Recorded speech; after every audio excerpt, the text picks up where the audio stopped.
आणि आता news top 9 कडे आपण वळूयात। सुरुवातीला राजकीय टॉप 9 बातम्या बघूयात।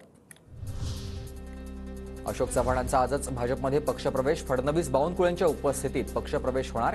चव्हाणांसह अमर राजूरकर भाजपात प्रवेश करणार।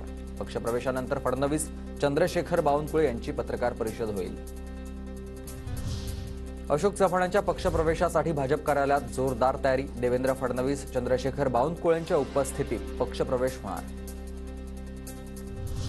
अशोक चव्हाण भाजपकडून राज्यसभेची निवडणूक लढवणार। दिल्लीतून भाजपच्या राज्यसभा उमेदवारांच्या नावाची यादी जाहीर होणार। उद्या अशोक चव्हाण राज्यसभा निवडणुकीचा अर्ज भरणार।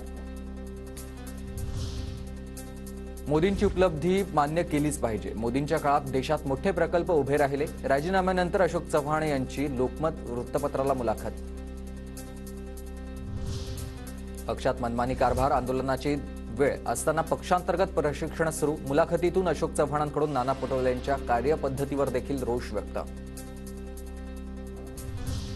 अशोक चव्हाण 2 वर्षांपूर्वीच पक्ष सोडणार होते। चव्हाणांच्या जाण्यानं महाविकास आघाडीवर परिणाम होणार नाही, संजय राऊतांचा दावा। अशोक चव्हाण स्वतःचे 12 वाजवून घेतात। अशोक चव्हाणांच्या भाजप प्रवेशावर खासदार संजय राऊत यांची टीका।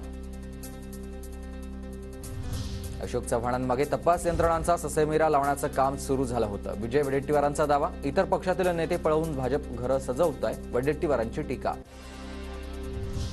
तुरुंगापासून वाचण्यासाठी अशोक चव्हाण भाजपवासी झाले। शिंदे, अजित पवार आणि चव्हाणांमुळे फडणवीसांची कचोरी होणार आहे आणि ठाकरे गटाचे खासदार विनायक राऊत यांनी ही टीका केली।